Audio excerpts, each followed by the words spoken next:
नमस्कार, मैं रिया और आप देख रहे हैं डॉक्टर साहिब। डॉक्टर साहिब की आज के इस वीडियो में हम चर्चा करने वाले हैं कि बच्चों में ऑटिज्म के शुरुआती लक्षण क्या हो सकते हैं, माता पिता कैसे पहचानें।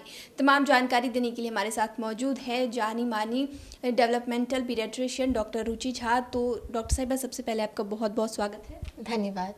डॉक्टर साहिबा, अगर हम देखें कि अगर बच्चे में ऑटिज्म की लक्षण दिख रहे हैं तो शुरुआती लक्षण क्या होंगे और माता पिता कैसे जानें? देखिए, आज के दौर में चूंकि ऑटिज्म इतना कॉमन हो चुका है कि सब लोग डरे हुए रहते हैं कि कहीं मेरे बच्चे को ऑटिज्म तो नहीं। ऑटिज्म की अगर आप इंसिडेंस या प्रेवलेंस देखें तो 36 में से एक बच्चा अभी इंडिया में ऑटिज्म से पीड़ित है और ये 2023 के सीडीसी का डेटा है।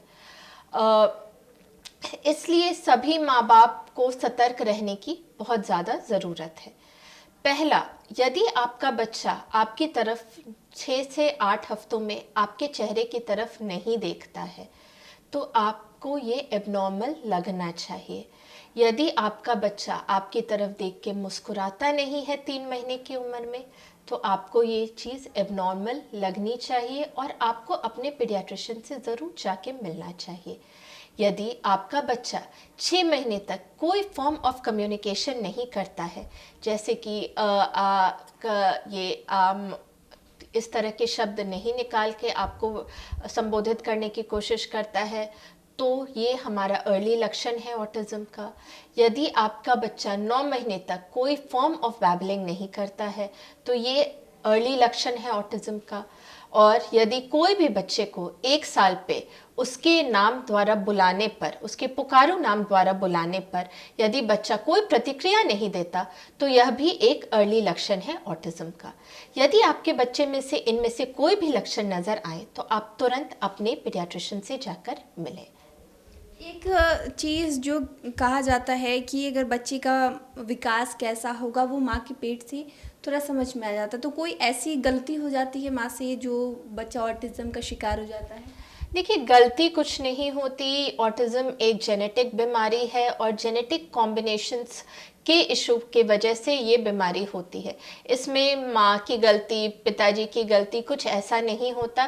देयर आर सर्टेन प्रिडिक्टर्स जिसके बारे में हम लोग कह सकते हैं कि यदि एजेड प्रेगनेंसी है, यानी कि देर से कंसेप्शन हुआ है, तो ऑटिज्म के चांसेस ज़्यादा हैं।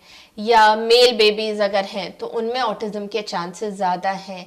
या एनवायरनमेंट में लेड का एक्सपोजर बहुत ज़्यादा है तो ऑटिज्म के चांसेस बहुत ज़्यादा हैं। इंसेक्टिसाइड, पेस्टिसाइड्स का जो हम लोग बहुत ज़्यादा इस्तेमाल आज के दौर में हो रहा है, यदि उनका एक्सपोजर ज़्यादा है तो ऑटिज्म के चांसेस बढ़ते हैं।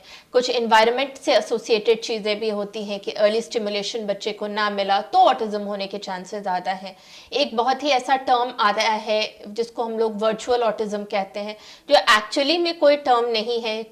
ये उस तरह के ऑटिज्म को संबोधित करता है जिन बच्चों का स्क्रीन एक्सपोजर बहुत ज़्यादा है और वो स्क्रीन से ही इंटरैक्ट करते हैं रादर देन नॉर्मल आदमियों से या लोगों से इंटरैक्ट करना।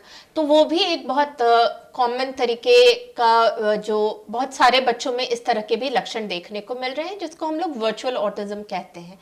तो ये सारी चीज़ें हो सकती हैं, ऑल आर कॉन्ट्रीब्यूटरी फैक्टर्स, और किसी भी एक चीज़ को हम लोग नहीं कह सकते कि इस वजह से ऑटिज्म हुआ है। जी, अगर घर में भी अगर कोई ऐसा चांस है कि घर में अगर कोई इस तरीके से जूझ रहा है, पहले किसी को है, तो बच्चे में वो लक्षण आ सकते हैं?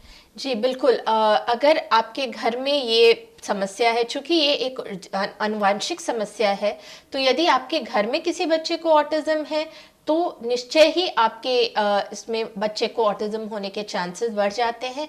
और उन सब में हम बस यही सलाह देते हैं कि आप अपने बच्चों का रेगुलर असेसमेंट कराते रहिए। अब जो हमारा रूटीन ये आ गया है कि 18 महीने ऑनवर्ड्स जब हम लोग स्पेसिफिकली एमएमआर वैक्सीन के लिए जाते हैं, तब बच्चों का एक सिंपल टेस्ट होता है एमचैट, जो कोई भी पीडियाट्रिशियन रन कर सकता है। वो आप ज़रूर से रन करवाएं।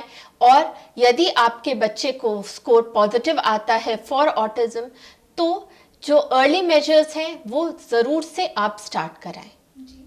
तो शुक्रिया डॉक्टर साहिबा, जो आपने बताया कि ऑटिज्म के शुरुआती लक्षण क्या हो सकते हैं, उसके लिए बहुत बहुत शुक्रिया। धन्यवाद।